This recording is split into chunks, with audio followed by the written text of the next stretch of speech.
لا حول ولا قوة إلا بالله العلي العظيم أعوذ بالله من الشيطان الرجيم بسم الله الرحمن الرحيم الحمد لله الذي هدانا لهذا وما كنا لنهتدي لولا أن هدانا الله لقد جاءت رسل ربنا بالحق ثم الصلاة والسلام على مولانا صاحب دعوة النبوية وصولة الحيدرية وعصمة الفاطمية وصول الحسنية وشجاعة الحسينية وعبادة السجادية والمعاصر الباقرية والحلوم الجعفرية والحلوم القاسمية وحجة الرزوية وجباد التقوية ونقابة النقبية وحيبة العسكرية وغيبة اللاحية.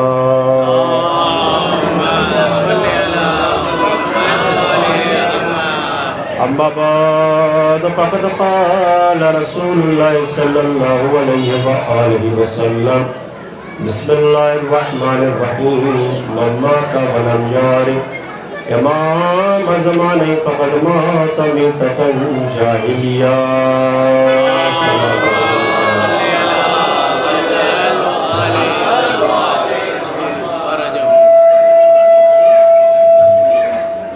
ایک اور صلوات پڑھیں حضرت آل محمد.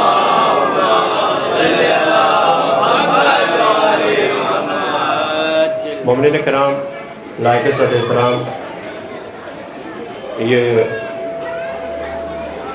جلوس مولا رضا علیہ السلام ہے. چونکہ شہادت کی تاریخ ہے اور اس عنوان سے یہ مجلس اعزا کا انعقاد کیا گیا ہے جس میں آپ حضرات تشریف فرما ہے.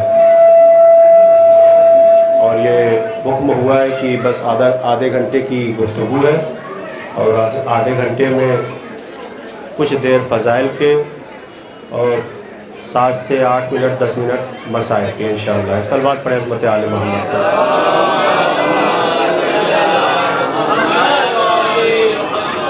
متوجہ رہے، اس لیے میں نے اس حدیث کو سرنامہ سخن قرار دیا ہے جو بڑی مشہور و معروف ہے. یہ رسول اللہ کا ارشاد گرامی ہے کہ من مات ولم یعرف امام زمانہ فقد مات میتۃ جاہلیہ. جو شخص اپنے زمانے کے امام کی معرفت کیے بغیر مر جائے تو اس کی موت جاہلیت کی موت ہے. وہی لفظ امام جو ہے یا لفظ امامت یہ بڑا مقام رکھتا ہے. اس لیے رسول اللہ نے ارشاد فرمایا کہ امام کیا ہے اس کی معرفت حاصل کرو، امام کیا ہے اس کی قدر اور منزلت کو پہچانو، امام کیا ہے اس سے اپنے آپ کو متمسک رکھو، اپنے آپ کو کنیکٹ رکھو. لہٰذا امام وہ ہوتا ہے جو اپنے چاہنے والوں کو لے کر صراط مستقیم پر آتا ہے. توجہ کیجئے گا، بڑی مختصر گفتگو ہے اور میں جلدی کوشش کروں گا عرض کرنے کی. اس لیے رسول اللہ نے کہا کہ امام کو پہچانو، امام کی معرفت حاصل کرو تاکہ تم مرو تو شہید کہلاؤ. توجہ کیجئے گا، اس لیے کہ محبت میں مرو گے. جب بنا معرفت کے مر جاؤ گے تو پھر یاد رکھو کہ امام وہ امام جو زمانے کا امام ہے. توجہ کیجئے گا، اور تم نے اپنے زمانے کے امام کی معرفت حاصل نہیں کی ہے اور بنا معرفت کے مر گئے تو تمہاری موت جاہلیت کی موت ہوگی. ایک صلوات پڑھیں حضرت آل محمد پر.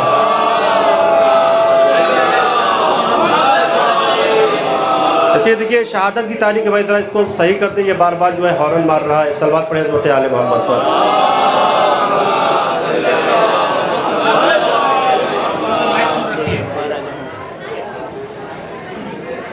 ایک اور صلوات پڑھیں حضرت آل محمد.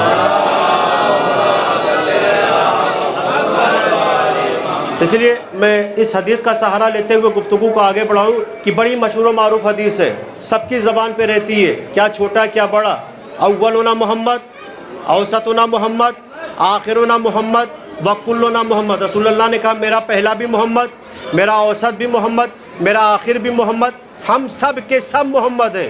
یہ محمد اپنے زمانے کے امام ہیں، ہر زمانے کا محمد اپنے زمانے کا امام ہے، حجت خدا ہے۔ توجہ کیجئے گا، رسول اللہ نے اسی لیے ارشاد فرمایا۔ اب ہو سکتا ہے کہ کسی نے یہ اعتراض کیا ہو، کسی دل جلے نے یہ کہہ دیا ہو، یا رسول اللہ جس طریقے سے آپ نے اپنے بارے میں کہا کہ میرا پہلا بھی محمد، اوسط بھی محمد، آخر بھی محمد، سب کے سب محمد، اسی طریقے سے آپ نے علی کے بارے میں کیوں نہیں فرمایا؟ میرا پہلا بھی علی، میرا اوسط بھی علی، میرا آخر بھی علی، سب کے سب علی۔ عجب نہیں رسول اللہ نے رسالت کی نظروں سے دیکھا ہو اور کہا ہو نادان تمہیں معلوم نہیں، جب ایک علی تھے تو نصیری نے خدا کہہ دیا۔ تھوڑا سا جاگے، جب ایک علی تھے تو نصیری نے خدا کہہ دیا، 12 کے 12 علی ہو جائیں گے تو دنیا کا کیا حال ہوگا؟ صلوات پڑھے عظمت آل محمد پر۔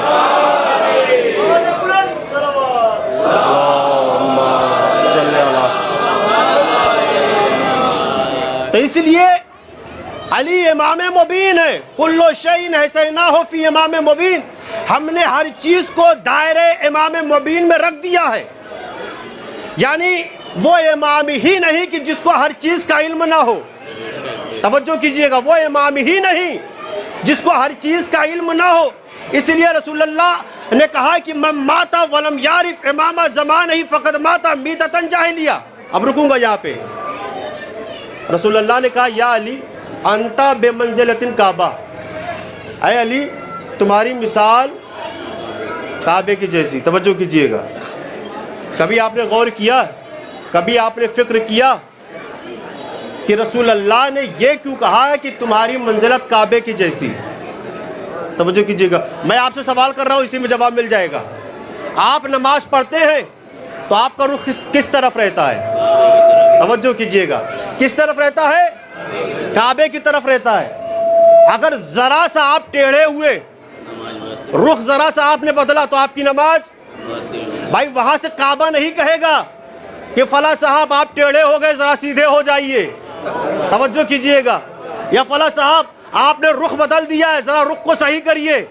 یہ آپ ہی کو صحیح کرنا پڑے گا، آپ ہی کو اپنا رخ صحیح کرنا پڑے گا۔ کہاں کے لیے؟ کعبے کی طرف، کیونکہ قبلہ، ایک صلوات پڑھے عظمت آل محمد پر۔ قبلہ آپ کا کعبہ ہے۔ توجہ کیجئے گا، رسول اللہ نے کیا کہا؟ یا علی تمہاری مثال کعبے کی جیسی۔ اب رسول اللہ نے یہ بتا دیا کہ جس کو اپنی نماز درست کرنا ہے وہ قبلے کی طرف رخ کرے، جس کو اپنا ایمان درست کرنا ہے وہ علی کی طرف رخ کرے۔ صلوات پڑھے عظمت آل محمد پر۔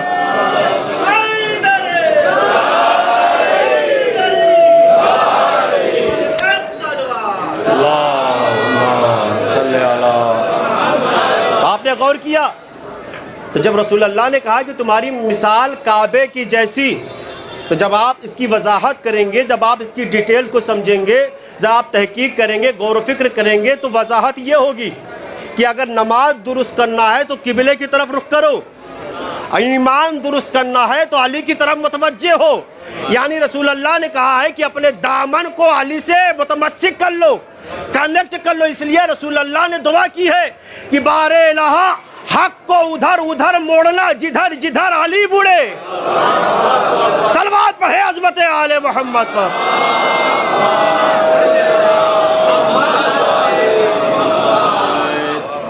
اب آئیے گفتگو کو اور آگے بڑھاتے ہیں۔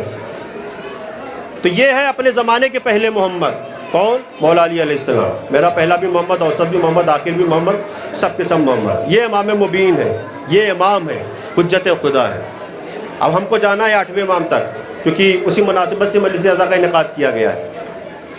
ایک چاہنے والی، یہ مدینۃ الماجد اور نقوش عصمت دونوں کتابوں میں واقعہ ہے، لیکن تھوڑا سا ڈیفرنس ہے، تھوڑا سا فرق ہے۔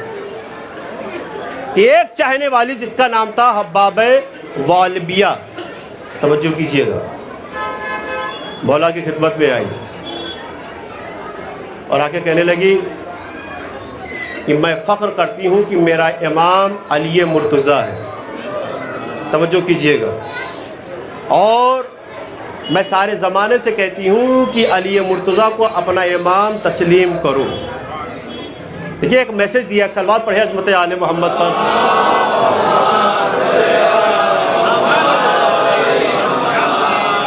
ذرا توجہ کیجئے گا، کیا نام ہے؟ حباب والبیہ۔ اس نے کہا مولا مجھے ڈر ہے، چونکہ رسول اللہ کی حدیث ہے کہ آپ کے جانے کے بعد، یعنی آپ کے بعد لوگوں میں اختلاف ہوگا۔ اب میں آپ سے کچھ ایسی نشانی چاہتی ہوں کہ آپ کے بعد میرے لیے کوئی دقت نہ ہو، اور لوگوں کے لیے یہ نشانی ایسی ہو کہ وہ یاد رکھیں۔ تو مولا نے کہا میں تمہارا مقصد سمجھ گیا، لاؤ وہ جو پتھر اپنے ساتھ لے کر آئی ہو میرے حوالے کر دو۔ توجہ کیجیے گا، جو پتھر اپنے ساتھ لے کر آئی ہو میرے حوالے کر دو۔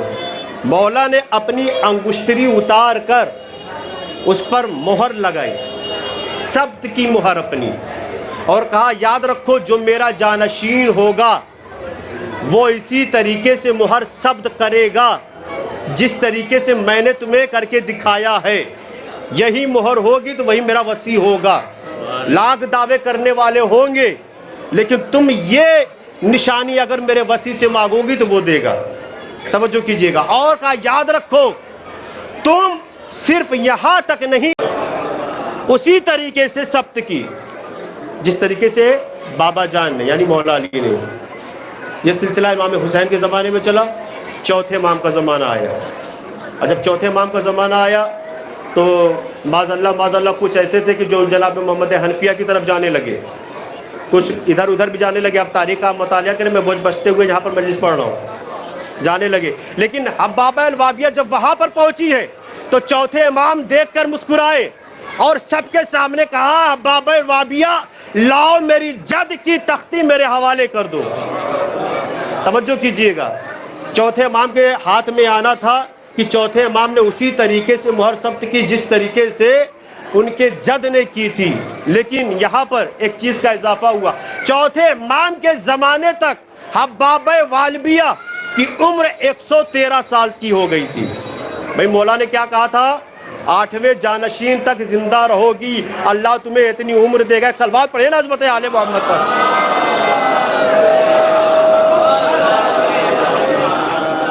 تو 113 سال کی عمر ہے، لیکن چونکہ 113 اب تو معاملہ کیا ہے، 50-60 سال میں تو جسم ساتھ چھوڑ دیتا ہے، اور جائے کہ 113 سال۔ چوتھے امام نے دعا کی، کس چیز کی دعا کی؟ پانی کی دعا نہیں کی، اس کی صحت کے لیے دعا کی۔ 113 سال میں اس نے میں ہو گئی ہوں، کیونکہ امام کی دعا زندگی گزارنا تھا۔ اس کے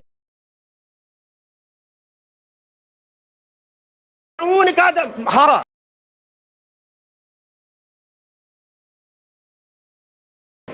میں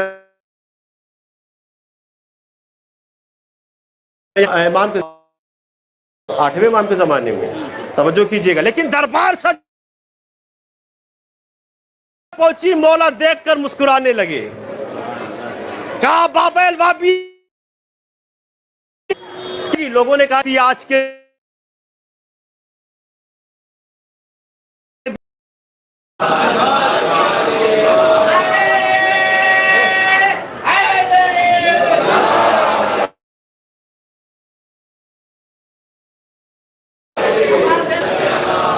جن کا حساب کتاب ہوگا، سور پھونکا جائے گا ظہور، اور وہ 13 عورتیں ایسی ہوں گی۔ اب پہنچی وہاں پر، مولا نے کہا لاؤ میرے جدار بھرا تھا، سارے ادیان کے لوگ گئے تو یہ منظر۔ مولا نے زین العابدین باقری، پھر چھٹے امام امام جعفر صادق، پھر 7ویں امام کی آپ وصی رسول ہے۔ مولا نے کہا کہ تمہارے بال جو ہے سفید ہو گئے ہیں، توجہ کیجئے گا، تمہارے سر کے بال سفید ہو گئے ہیں، اگر میں ان کو کالے بالوں میں تبدیل کر دوں، پورے بھرے دربار میں لوگوں نے معجزہ دیکھا کہ کس طریقے سے امام کی دعا سے بابیل وابیہ کی جوانی واپس آ گئی۔ اب کسی نے اعتراض کیا کہ یہ کیسے ہو سکتا ہے کہ جوانی واپس چلی آئے؟ بھائی جوانی گئی تو گئی، پھر بڑھاپے کے بعد مرنا ہے، بڑھاپے کے بعد مرنا ہے، تو جوانی کیسے واپس آ سکتی ہے؟ میں کہوں گا ذرا تاریخ کا مطالعہ کرو، ذرا نبیوں کی تاریخ کا مطالعہ کرو۔ ارے کوئی تھا جو عاشق تھا، کسی نبی کی عاشق تھی زلیخا، لیکن نبی نے دعا کی، زلیخا کی جوانی واپس آئی۔ جب یوسف جیسے نبی کی دعا سے زلیخا کی جوانی واپس آ سکتی ہے تو ہمارا یہ فخر یوسف ہے۔ صلوات پڑھیں عظمت آل محمد پر۔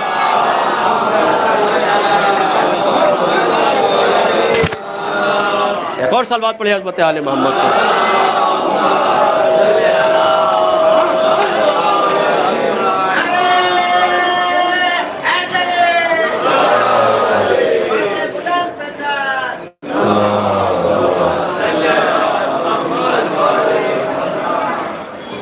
یہ بابیل والبیہ تھیں کہ جن کو زمانے نے دیکھا کہ امام علی کے زمانے سے لے کر 8ویں امام رضا کے زمانے تک زندہ رہے۔ موت کیسے آئی؟ جوانی واپس آئی ہے بابیل والبیہ کی، اور اس کے بعد یہی کہا کہ مولا میرے لیے دعا کر دیجئے کہ مجھے موت آ جائے۔ کہا کیوں؟ کہا نہیں بس آپ کے جد نے کہا تھا یہاں تک زندہ رہوں گی تو میں نے بہت کچھ دیکھ لیا، میں نے بڑی دنیا دیکھی ہے، بڑے معجزے دیکھے آپ کے جد کے، اور میں خوش نصیب ہوں کہ میں نے 8 اماموں کا دور دیکھا ہے۔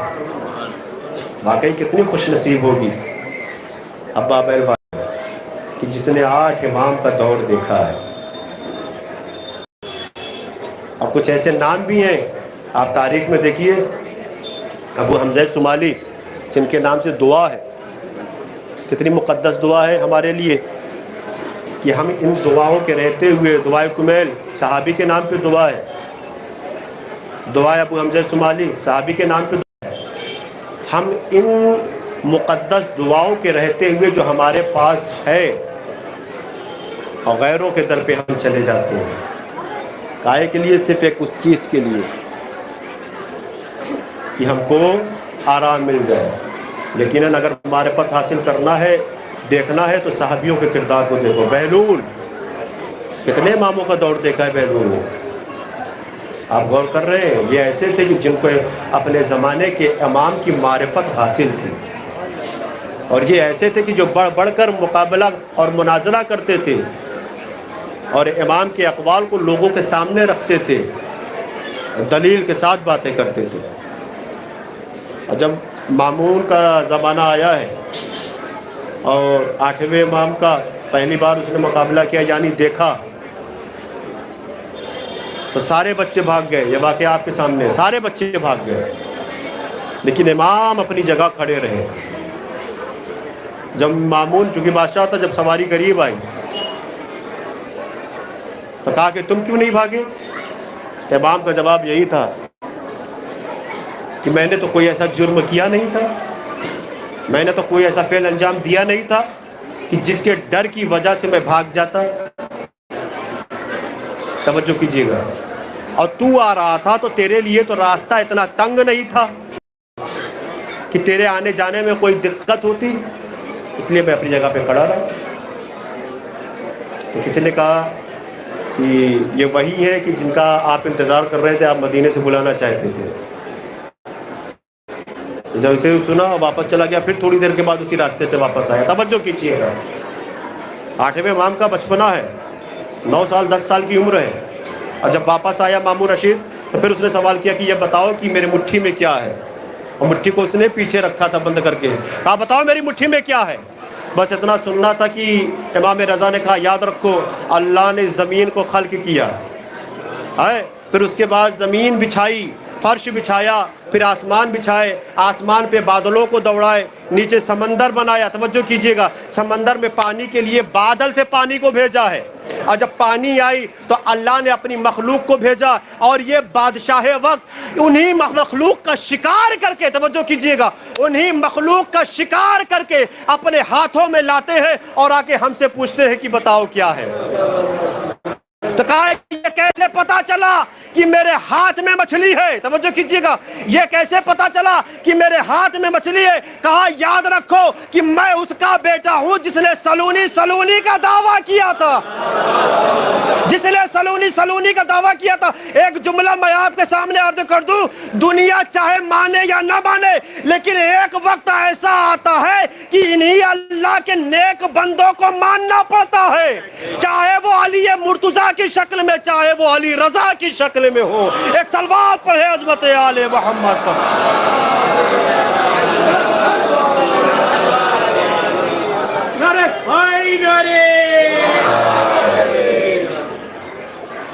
تو ایک نہ ایک دن ایسا آتا ہی ہے کہ دنیا کو ماننا ہی پڑ جاتا ہے، چاہے وہ علی مرتضیٰ کی شکل میں، چاہے علی رضا کی شکل میں. یہ ہے اپنے زمانے کے امام، آٹھویں امام. جب مامون نے اندازہ کر لیا کہ یہ کوئی معمولی بچہ نہیں ہے، اپنے گھر میں لے کر آیا. اب یہاں سے ساری باتیں آپ کے سامنے، ساری تاریخ آپ کے سامنے کہ کس طریقے سے اس نے جو ہے شادی کرائی اپنی بیٹی سے، اس کے بعد ولی عہد بنایا. جب ولی عہد بنایا تو پھر لوگوں نے اشکال کیا، اعتراض کیا، یہ کیسے ہو سکتا ہے کہ تم ولی عہد بنا دو، یہ کیسے ہو سکتا ہے کہ تم اپنی بیٹی کا عقد کر دو. توجہ کریں گے تو کہا بھائی مقابلہ کرنا ہے، مناظرہ کرنا ہے تو دربار میں آ جاؤ. اب کیونکہ بڑا لمبا ہے، بڑا تفصیلی ہے، میں مقابلے سے آپ کے سامنے عرض نہیں کرنا چاہتا. بس اتنا یاد رکھیے کہ وقت کے بادشاہ نے امام کو اپنے دربار میں قید کیا، صرف نام تھا کہ ولی عہد ہے، قید کیا. کیوں؟ چونکہ اس کو بھی پتا تھا کہ ان کی وہ شان و شوکت ہے، ان کا وہ روب و جلال ہے کہ جن کی وجہ سے ہماری حکومت کو خطرہ ہے. آپ محسوس کر رہے ہیں؟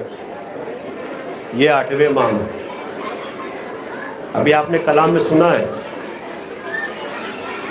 ایک لقب ہے جو نام ہے مولا کا ضامن آہو. ضامن آہو کیوں پڑھا؟ آہو بولتے ہیں فارسی میں ہرن کو. ضامن آہو یعنی ہرن کی ضمانت لینے والا. غور کر رہے ہیں آپ؟ ہرن کی ضمانت لینے والا. آپ آئیے آٹھویں امام کے زمانے میں دیکھیے، آپ فرش عزا پر بیٹھے ہیں، آپ عزاداری امام حسین علیہ السلام کے لیے آئے، مجلس امام حسین علیہ السلام کے لیے آئے. ذرا ایک منٹ کے لیے غور کریں کہ اس عزاداری کو کس نے بڑھاوا دیا ہے، کس نے فروغ دیا ہے؟ یہی ائمہ معصومین علیہ السلام. آپ آٹھویں امام کا زمانہ دیکھیے، فرش عزا بچھا دیتے تھے جب محرم آتا تھا، اور بلاتے تھے دیوبل کو،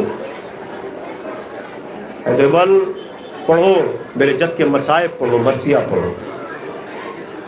جب سب روتے تھے نا تو مولا یہی کہتے تھے کہ جب رونا آئے تو میرے جد حسین پر رویا کرو. میں آ گیا مصائب پر، رو لیجئے، وقت کے امام کو پرچہ دے دیجئے. جب رونا آیا کرے تو میرے جد حسین پر رویا کرو، اس لیے کہ میرے جد حسین کو 3 دن کا بھوکا پیاسا شہید کیا گیا ہے. آزاداران امام مظلوم کربلا، آزاداری ہے. مجلس میں آپ بیٹھے ہیں، سنیں گے مجلس کتنی بابرکت ہے، جس کی اہمیت ہم کو سمجھنا چاہیے، جس کی معرفت ہم کو رکھنی چاہیے. ضامن آہو کیوں بولا جاتا ہے؟ بس رفت مصائب یہی سے شروع ہے، رونے کے لیے یہی کافی ہوگا. کہ امام رضا ایک راستے سے جا رہے تھے، کیا دیکھا؟ ایک صیاد، ایک شکاری ایک ہرن کو شکار کر کے لے کے جا رہا ہے. جانور تھی لیکن امام کی معرفت وہ بھی رکھتی تھی، پہچان گئی یہ رسول خدا کے بیٹے ہیں. فریاد کرنے لگی، مجھے بچا لیجئے، مجھے چھوڑا لیجئے. امام نے بھی اس کی زبان کو سمجھا، اس کی فریاد کو سنا، کھڑے ہو گئے. صیاد کو روکا، بھائی کیوں اس کو لے کے جا رہے ہو؟ کہا یہ میرا پیشہ ہے، میں اس کو لے کے جاؤں گا، اس کو ذبح کروں گا، اس کے گوشت کو فروخت کروں گا۔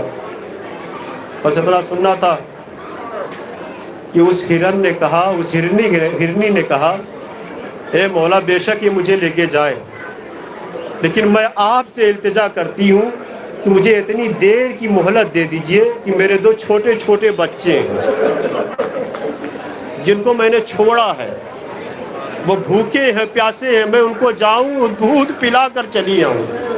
بس اتنا سننا تھا کہ امام کو ترس اور آیا، کہا اے بھائی سیاد چھوڑ دے اس کو، یہ اپنے بچے کے پاس جانا چاہتی ہے، میں ضمانت لیتا ہوں اس کی، اگر نہیں آئے گی تو اس کا ہدیہ میں دوں گا۔ بس اتنا سننا تھا کہ امام کے کہنے پر اس کو آزاد کیا گیا۔ وہ گئی اور نہ جانے کس طریقے سے اپنے بچوں کے پاس پہنچی۔ جب واپس ہو رہی تھی نا تو آنے میں دیر ہو گئی۔ جب دیر ہو گئی تو سیاد نے مولا سے کہا، امام سے کہا، دیکھا جانوروں کا کیا بھروسہ ہوتا ہے کہ چھوڑ دو تو وہ چلے جاتے ہیں، واپس نہیں آتے۔ امام نے کہا نہیں، وہ وعدہ کر کے گئی ہے، وہ ضرور آئے گی، اب میں ضمانت لیتا ہوں وہ ضرور آئے گی۔ عزاداران امام مظلوم کربلا ذرا محسوس کریں، گریہ کریں گے، لیکن جب آئی تو بہت دیر ہو چکی تھی۔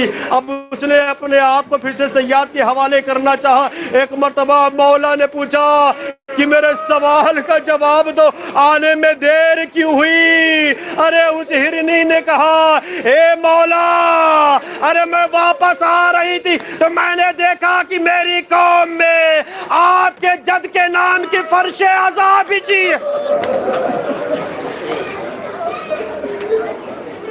اے مولا، آپ کے جد کے نام کی فرش عذاب بچھی ہوئی ہے۔ اے مولا، مجلس حسین ہوئی تھی، میں بھی بیٹھ گئی، اس لیے آنے میں دیر ہو گئی۔ بس اتنا سننا تھا کہ مولا رضا کی آنکھوں سے آنسو جاری ہوئے۔ اے بھائی سیاد، ارے اس کا ہدیہ لے لے، اس ہرنی کو آزاد کر دے، یہ ہرنی میرے جد کی آزادار ہے۔ اجرکم اللہ۔ مولا آپ کو کوئی غم نہ دے، سوائے غم سید الشہداء کی۔ پرسہ پیش کیجئے اور دل کھول کے روئیے، کیونکہ ایک تاریخ آج ہے شہادت کی، اور ایک تاریخ 23 ذوالقعدہ ہے، لیکن تاریخیں ہمارے یہاں جو آتی ہیں ہم سب میں اپنے امام کا جو ہے غم مناتے ہیں۔ کس طریقے سے 8ویں امام کو قید کیا گیا۔ ایک وقت وہ بھی آتا ہے کہ جب ظالم سمجھ جاتا ہے کہ اب یقیناً یہ ہمارے لیے خطرہ بن گئے۔ سنیں عزاداران امام مظلوم کربلا، مولا سلامت رکھے، جنہوں نے یہ اہتمام کیا ہے، جنہوں نے انتظام کیا ہے اس ایریے کے لوگ مل جل کے یہ اہتمام کرتے ہیں ساتھ میں۔ سنیں انشاءاللہ بہت روئیں گے۔ جب ظالم کو پتہ چل گیا کہ ہماری حکومت کو خطرہ ہے تو مشورہ دینے والوں نے کہا کہ اب تمہارے لیے خطرہ ہو گیا ہے کہ اب ان کو راستے سے ہٹاؤ۔ ابا سلط جو امام کے ساتھ رہتے تھے، 8ویں امام کے ساتھ رہتے تھے، جب وہ وقت قریب تھا نا تو مولا نے ابا سلط سے کہا، اے ابا سلط، جب تم میرے سر پر کپڑا دیکھنا یا رومال دیکھنا تو مجھ سے کوئی سوال نہ کرنا۔ اے مولا کیوں سوال نہ کروں؟ کہا کہ اس لیے کہ وہ میرا وقت آخر ہوگا۔ مامون نے مجھے بلایا دسترخوان پر، بیٹھے ہی تھے کہ مامون نے کہا کہ کھانا نوش فرمائیے۔ امام نہیں نوش فرما رہے ہیں، روایت میں اختلاف ہے کہ کس میں ملایا گیا زہر، لیکن اس نے کہا کہ دیکھیے کیا بہترین انگور آپ کے لیے منگوائے ہیں، ذرا اس کو نوش فرمائیے۔ بتنا سننا تھا کہ امام نے ایک جملہ کہا کہ جنت کے انگور اس سے بھی زیادہ اچھے ہیں۔ کہا نہیں، نوش فرمائیے، چونکہ زبردستی تھی۔ امام نے 2 انگور اس گوشے میں سے نکالے اور کھا کے کھڑے ہوئے، بس چلنے لگے۔ مامون نے پوچھا کہاں کا ارادہ ہے؟ بس امام نے یہی کہا جہاں تیرا ارادہ تھا بھیجنے کا۔ ابا سلط کہتے ہیں کہ میں امام کے ساتھ تھا اور امام کے حجرے تک آیا، کیونکہ امام نے پہلے ہی کہہ دیا تھا، اے ابا سلط یاد رکھنا جب میں اس دنیا سے چلا جاؤں گا تو میرا بیٹا آئے گا، وہی میرا جانشین ہوگا، میرا وصی ہوگا، وہی مجھے غسل و کفن دے گا۔ عزاداران امام مظلوم کربلا، ابا سلط نے دیکھا کہ اب امام کی کیفیت بدل رہی ہے، یعنی اب انگور کھانے کے 3 دن کے بعد امام کی شہادت ہو جاتی ہے۔ ابا سلط گریہ کرتے ہیں، ارے دربار میں یہ بات پہنچ جاتی ہے تو ظلم کو خاموش کرنے کے لیے، ظلم کو چھپانے کے لیے ظالم کہتا ہے کہ ہم سرکاری سوگ کا اعلان کرتے ہیں، یعنی چھٹی کرا دیتا ہے تاکہ ظلم چھپا رہے۔ بعض اداران امام مظلوم کربلا ابا سلط نے محسوس کیا کہ جس حجرے میں 8ویں امام کا جنازہ تھا، میت تھی، کیا محسوس کیا کہ کوئی جوان ہے کہ جو کھڑا ہے۔ ایک بار تو ابا سلط نے دیکھا تو کیا غور سے دیکھا، ارے انہی کے فرزند محمد ہے۔ کہا آپ کیسے آئے؟ کہا اے ابا سلط یہ نہ پوچھو کیسے آئے، کہا با حکم خدا یہاں آئے ہیں۔ اور یاد رکھو جب ہم آل محمد میں سے کوئی رخصت ہوتا ہے تو اس کا وارث اس کے پاس موجود ہوتا ہے۔ اے ابا سلط جا کے بتا دو میرے بابا کا جنازہ نکلنے والا ہے۔ بعض اداران امام مظلوم کربلا 9ویں امام نے اپنے باپ کو غسل دیا، اپنے بابا کو کفن پہنایا، جنازہ بڑی احترام سے اٹھا اور قبر کی طرف گیا۔ اتنے چاہنے والوں کا مجمع تھا، ابھی تابوت مولا رضا برآمد ہوگا، استقبال کیجئے گا، پرسا دیجئے گا۔ ارے جیسے ہی قبر کی منزل تک آیا، 9ویں امام نے نماز جنازہ ادا کی اور بڑے اطمینان سے لوگوں نے مولا کو مٹی دی۔ میں کہوں گا اے 9ویں امام، اے مولا امام محمد تقی، آپ خوش نصیب تھے کہ آپ نے اپنے بابا کو غسل و کفن دیا، آپ نے اپنے بابا کو جنازہ، آپ نے اپنے بابا کی نماز جنازہ بھی پڑھائی۔ یہ چاہنے والوں کا ہجوم ہے۔ اے مولا ذرا 61 ہجری کربلا کے میدان میں آئیے۔ ایک بیٹا ہے جو اتنا مجبور ہے، ہاتھوں میں ہتھکڑیاں، پیروں میں بیڑیاں، گلے میں توق، کمر میں لنگر، ہائے زین العابدین اتنے مجبور ہے کہ اپنے باپ کو نہ غسل دے سکتے ہیں نہ کفن دے سکتے ہیں۔ جب تک چوتھے امام زندہ رہے یہی کہہ کہہ کے روتے رہے، ہائے بابا، ہائے بابا، اشا اشا۔